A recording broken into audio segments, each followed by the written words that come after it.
Hey, nerd. Yes, you. Do you want to ditch class with me? Yeah. Yeah, I'm being serious. You know how soul crushing Professor Zorvanel's lectures can get. So much for History of the Milky Way. It's more like fall asleep in 5 minutes, no questions asked.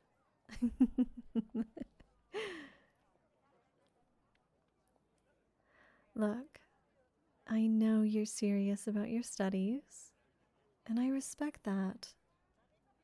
But I really need someone to ditch class with.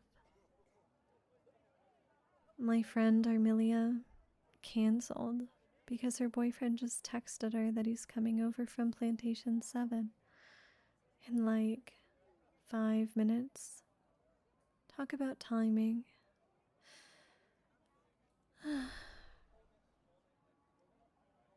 It sucks to ditch class alone.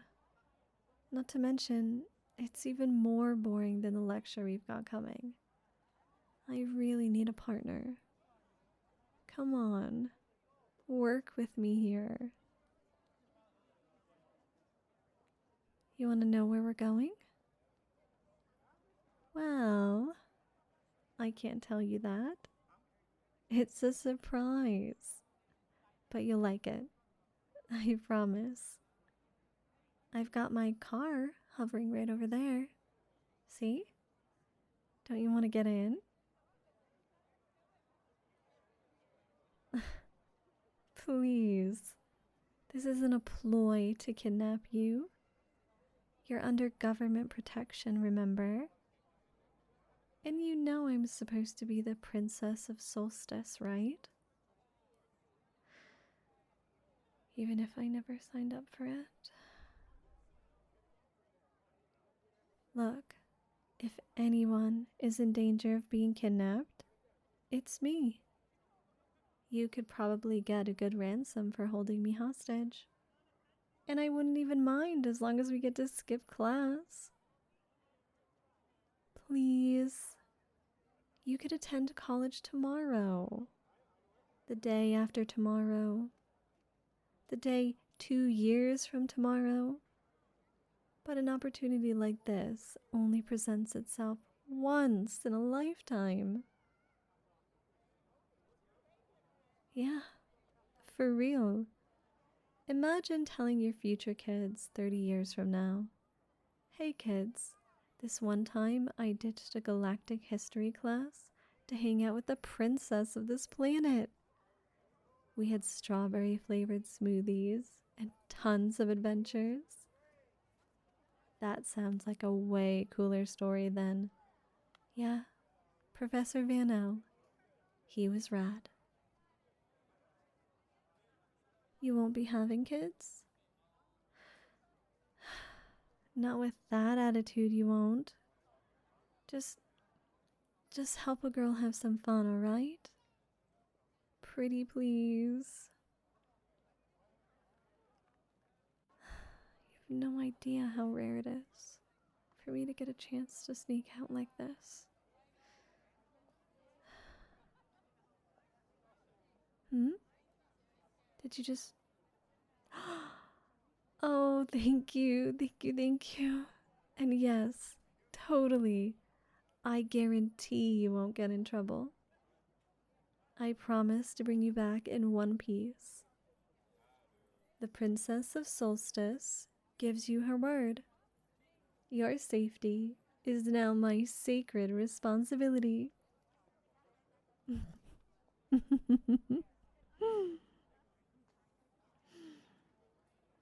Come on, come on. Get in. We have some miles to cover.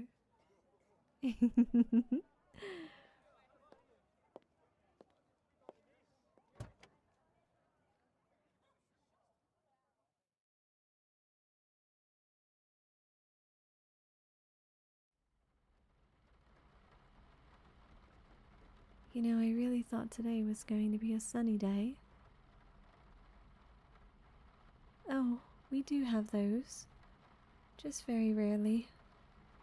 Maybe once a month, if we're lucky. The rest of the time, well, it rains. You're not uncomfortable, are you? If you need me to adjust the temperature, or the lighting, or the seats, or anything, just tell me. Don't be shy. Alright then. I just get a little worried sometimes. You're the only person from Terra I've ever really interacted with. I know your biology is like 90% the same as ours, but surely there are cultural differences. Maybe you like keeping the windows rolled down when it rains, which is totally okay. Just, I don't want you to catch a cold, so we'll have to...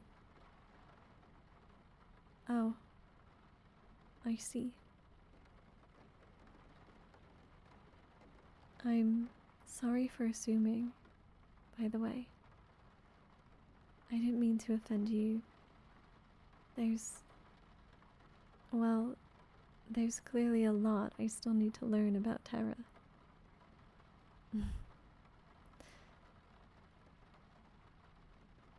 I heard so much about your world when I was a little girl. I really wanted to visit Terra one day. I even had half the itinerary planned for a little excursion before... Never mind. We don't need to talk about it. I'm sorry. Earth? That is the name you gave to your planet? Well, that's a start. Earth it is then. From today on, that is what I shall call your homeworld.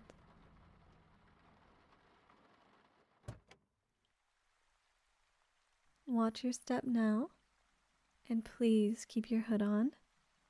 It'd reflect very poorly on me if I let you get sick.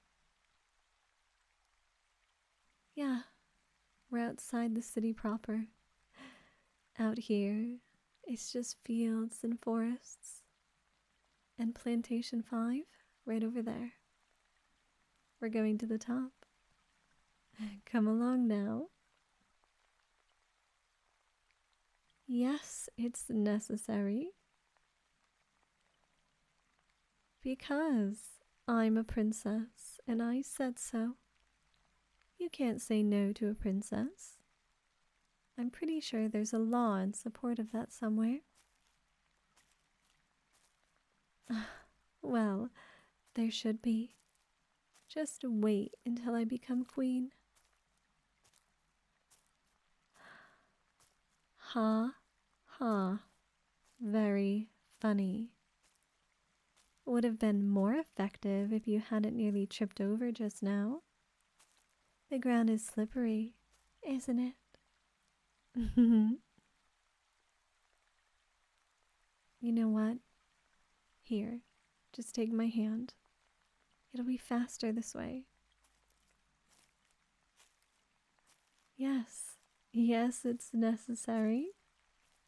I told you, your safety is my responsibility for the duration of this trip. And it's nothing to be ashamed of. In time, you too will master the art of not slipping in the mud every time it rains.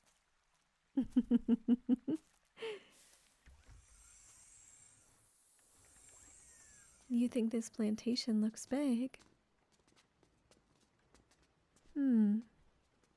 Have you never been to one of these places before? Oh, I'm not judging you. I just figured you'd have been to Plantation 5 at least once after you arrived here. It's the closest one to the capital city. You're right, though. On an average, these tend to be the size of a small town. And Plantation 5 is one of the bigger ones. The building we're ascending right now is just one of the surface entrances.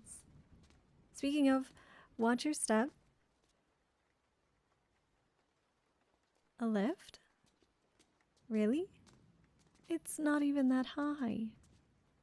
Just a few floors of climbing stairs, and it'll be worth it once we reach the top. Fine. I'll see if I can get an elevator installed the next time we're here. Yes, I said next time. Keep up.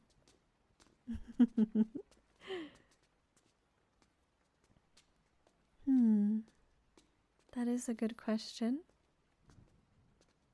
The purpose of a plantation, you ask? Well, they're used as research stations.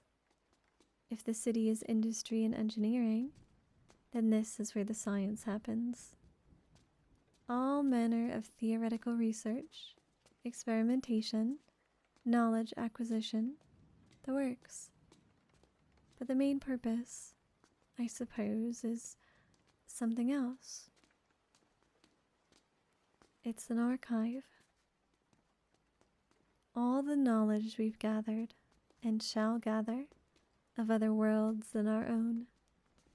The past and present and future to the very edge of the universe until the end of time.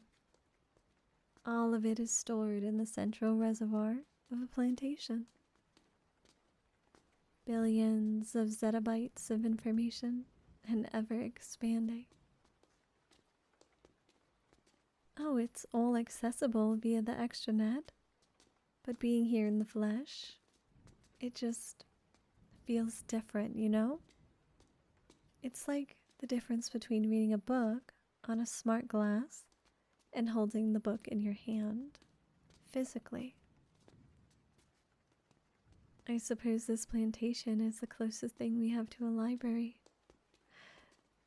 You had libraries back on Earth, didn't you? Did you spend a lot of your time there? I see. Well, we're here. Now, let me present to you the astronomy deck. Ta-da! Lovely, isn't it? No. What do you mean, no? Everyone's a critic these days. Well, you should see the place at night, when the clouds have parted and the stars are visible. Yeah, that's one of the observation rooms. And if you walk all the way to the edge of the terrace, you can see the forest stretching all around us for miles and miles, and the tops of other buildings peeking out through the foliage. The actual archive is located underground. 50% of Solstice's landmass is covered in vegetation. It's a world of rainforests and ever-falling rain out here, away from the crowded campuses and steel buildings of the city. By the way, here you go. A strawberry-flavored smoothie. Told you it'd be worth it. Of course we have vending machines up here. We're not savages.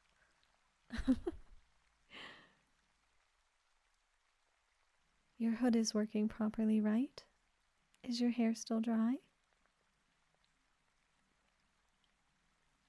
Good. And yeah, I suppose the technology is kind of cool if you pause to think about it. I've never done that. It creates some kind of invisible force field around you, I guess. I can reach out to ruffle your hair. See, if you're telling me the truth. But it filters out the rain. Hey, can I ask you something? Do you like it at college? What about the city? This world? Do you like living in Solstice? Alright, if you say so. I do believe you. I just think you're too nice sometimes.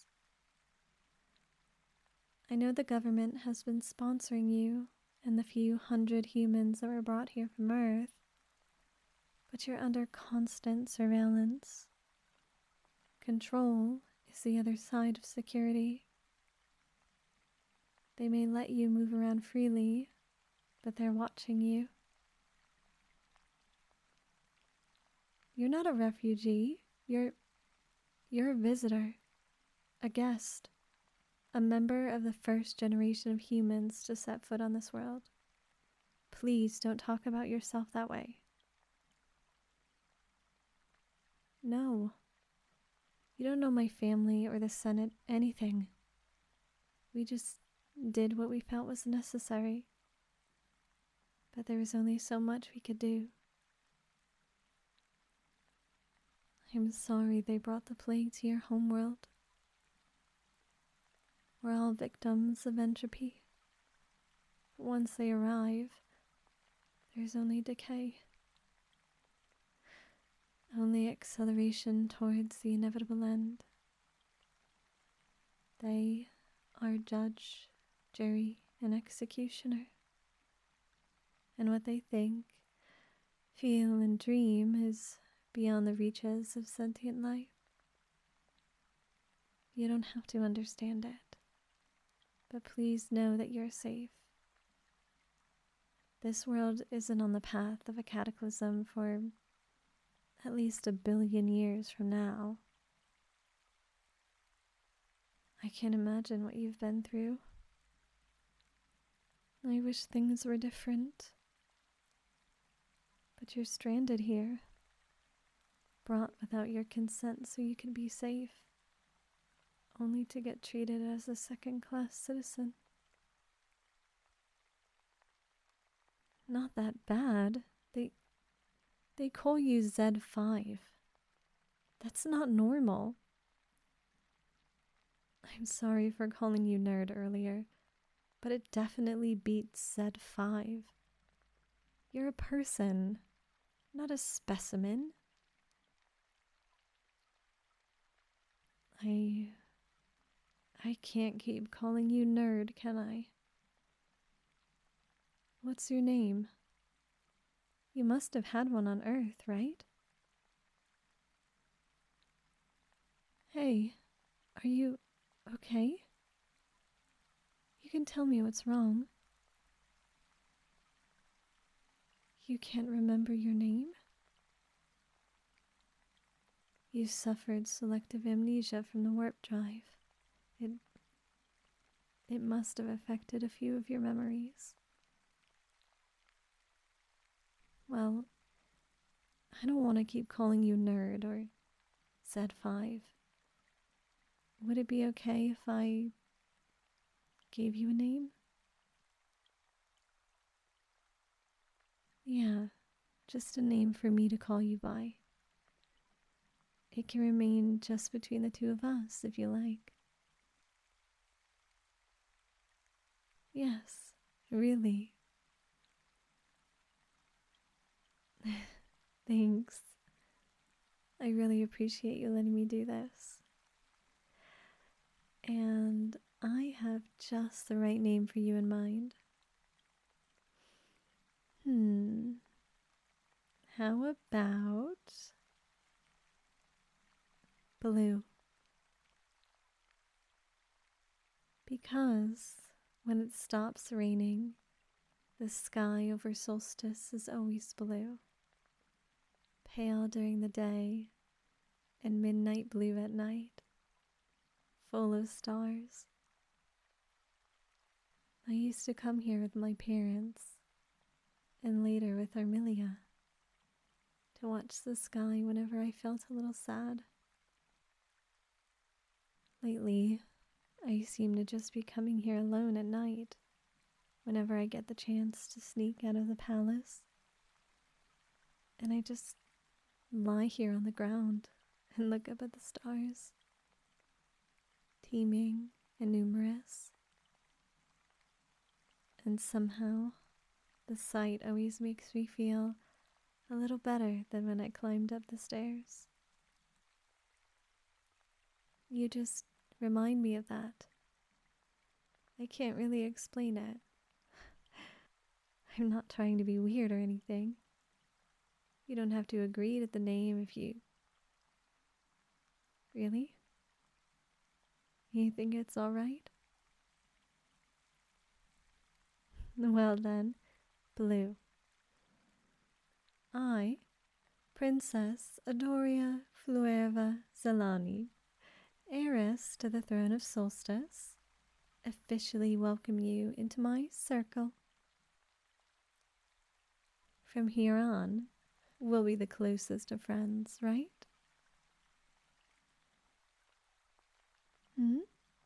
I told you, my name is... It's too much for you to remember. Well, clearly given your amnesia. What do you propose then? What? You wish to give me a name too? An earthly name?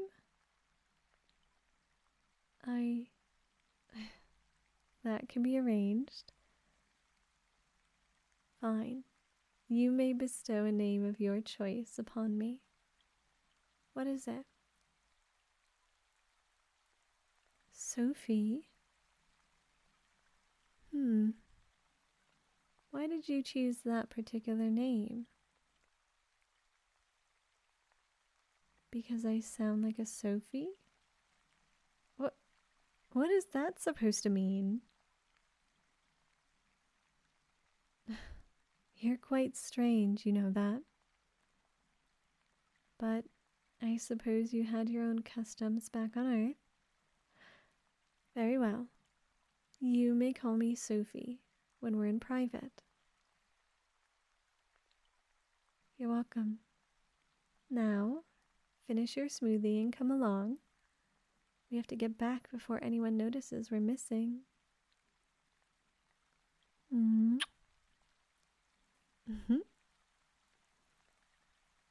What? It's just a tiny kiss on your forehead. It's for good luck. Yeah.